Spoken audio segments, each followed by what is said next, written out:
Hello दोस्तों, नमस्कार और स्वागत है आपका मेरे एक और वीडियो में। तो इस वीडियो में हम बात करने वाले हैं, कल डोनाल्ड ट्रंप का एक स्टेटमेंट आता हुआ दिखा है जहां पे उन्होंने इंडिया को एक रेसिप्रोकल टैक्स या टैरिफ लगाने की बात की है।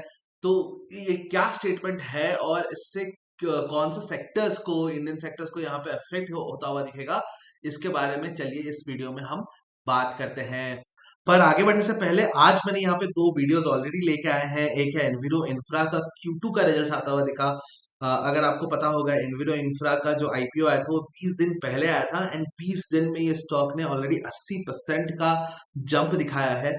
और मैंने इस वीडियो में डिस्कस किया है कि क्या ये जो जंप आया है, क्या ये जस्टिफाइड है या रिजल्ट्स जस्टिफाई करता है इस इतने बड़े जंप्स को। तो उसको मैंने यहाँ पे डिस्कस किया है। दूसरा, ऑटो रिटेल सेल्स का जो एक डेटा आ रहा है वाहन की तरफ से दिसंबर का, वो थोड़ा सा ग्लूमी पिक्चर पेंट कर रहा है for Q3 results. Not only about auto but एक ओवरऑल कंजम्पशन थीम के बारे में यहाँ पे कुछ बता रहा है, जिसको मैंने इस वीडियो में डिस्कस किया है। अगर आपने इन दोनों वीडियोस को नहीं देखा है तो मेरे चैनल में जाके देख सकते हैं। एंड यहाँ पे मेरे चैनल को अगर सब्सक्राइब नहीं किया है तो प्लीज मेरे चैनल को सब्सक्राइब जरूर कर दीजिएगा। तो यहाँ पे ट्रम्प क्या कह रहे हैं? ट्रम्प कह रहे हैं कि अगर इंडिया हमको टैक्स करता है ऑन आर एक्सपोर्ट्स, तो हम भी इंडिया को उतना टैक्स करेंगे on India's exports to US.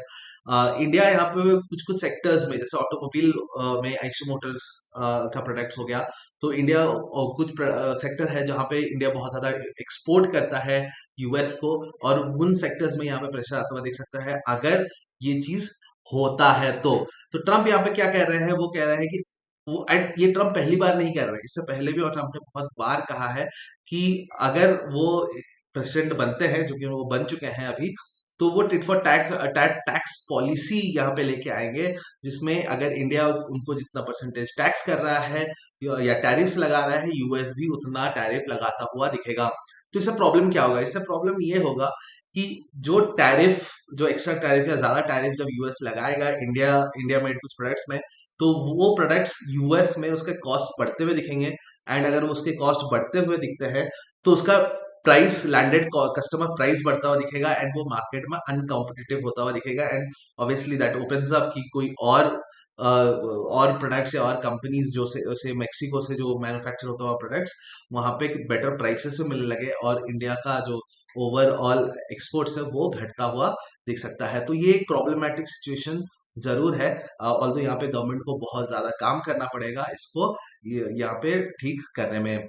वो यहाँ पे ये भी कहते हुए दिख रहे हैं कि he pointed out India state policies, India charges 100 to 200% on some products. ऐसा नहीं है कि सिर्फ इंडिया 100 to 200% टैक्स चार्ज करता है, टैरिफ्स। यूएस भी ये प्रोटेक्शनिज्म करता है। यूएस अपने फार्मर्स को प्रोटेक्ट करने के लिए वहां पे उनके फ्रूट्स एंड वेजिटेबल्स हो गया, सीड्स हो गया, ऐसे बहुत सारे कैटेगरीज या ऐसे बहुत सारी इंडस्ट्रीज है जहाँ पे यूएस भी 200% तक का टैक्स लगाता हुआ दिखता है। लेकिन हाँ, ऑब्वियसली वो कंसिडर नहीं कर रहे हैं ट्रम्प जब ये वो बात कर रहे हैं। एंड वो यहाँ पे ये वाव कर रहे हैं कि वो रेसिप्रोकेट करेंगे। अगर टैरिफ्स बढ़ता है तो वो इंडिया के लिए ऑब्वियसली एक खराब न्यूज जरूर होने वाला है।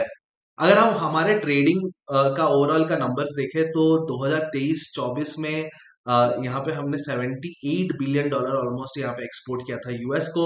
एंड यूएस में इंडिया ने जो इंपोर्ट किया था वो सिर्फ $42.2 बिलियन का था। तो एक ट्रेड इम्बैलेंस भी जरूर है, एंड ये भी यहाँ पे एक मेजर फैक्टर रहने वाला है या मेजर टॉकिंग पॉइंट जरूर रहने वाला है वंस ट्रम्प यहाँ पे चेयर पे आते हैं उसके बाद।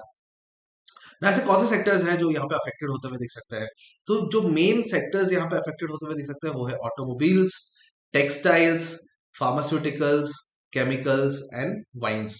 एज इन्वेस्टर्स आपको और मेरे को ट्रम्प की पॉलिसीज एंड इन सेक्टर्स पे ध्यान या इनको रडार में जरूर रखना चाहिए। एनालिस्ट या फिर जो थॉट लीडर्स है उनका ये मानना है कि ट्रम्प जब पावर में आएंगे तो उसके बाद एक प्रोटेक्शनिज्म का एक अलग सा एरा में हम घुसने वाले हैं। उनका जो स्लोगन है, make America great again, and वो भी चाहते हैं कि अमेरिकन को ज्यादा काम मिले।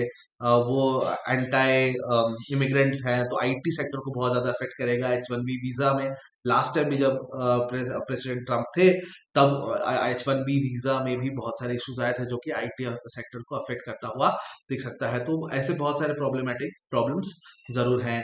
इंडिया को क्या करना पड़ेगा, इंडियन गवर्नमेंट को यहाँ पे काम करना पड़ेगा कि उनको पहला तो जो जहां जहां पे एज प्रोटेक्शनिज्म वहां पे टैक्स टैरिफ्स बढ़ते हैं उसके लिए ऑल्टरनेटिव मार्केट जरूर ढूंढना पड़ेगा, सो दैट जो भी एक्सपोर्ट से सडनली वो वाइप ऑफ ना हो जाए इंडिया के ओवरऑल ओवरऑल मार्केट में या इकोनॉमी से। तो वो एक उनको अल्टरनेट मार्केट जरूर ढूंढना पड़ेगा। बेस्ट तरीका यह है कि we must be ready for a trade deal that is attractive to the US. यानी ऐसा ऐसा एक ट्रेड डील बनाना पड़ेगा जो कि यूएस को अट्रैक्टिव हो and protecting our current interest but creating new ones, जो कि हमारे करंट इंटरेस्ट को भी सेफगार्ड करता हुआ एंड न्यू इंटरेस्ट भी बनाता हो। जैसे फॉर एग्जांपल बोइंग से जितने भी हम एयरक्राफ्ट खरीदते हैं उसके ऊपर टैरिफ्स बहुत कम लगते हैं। तो वो एक सेक्टर हो सकता है जहां पे अगेन हम रिटेलिएट कर सकते हैं, but again retaliation is not the answer. तो हमें ऐसे बहुत सारा अट्रैक्टिव, तो ओवरऑल देखें ऐसे कुछ सेक्टर्स हैं जो हमें नजर में रखना पड़ेगा जो जो ट्रम्प के आने के बाद प्रोटेक्शनिज्म के कारण सुर्खियों में रह सकते हैं। एंड इसको अगर ऐसा कुछ भी न्यूज आता है मैं आपको अपडेटेड जरूर रखूंगा। आशा करता हूँ आपको ये वीडियो अच्छा लगा होगा। अगर आपको ये वीडियो अच्छा लगा है तो मेरे चैनल को सब्सक्राइब करिएगा, मेरे वीडियो को भी लाइक कर दीजिएगा। हम मिलेंगे नेक्स्ट वीडियो में, तब तक के लिए थैंक यू। जय हिंद।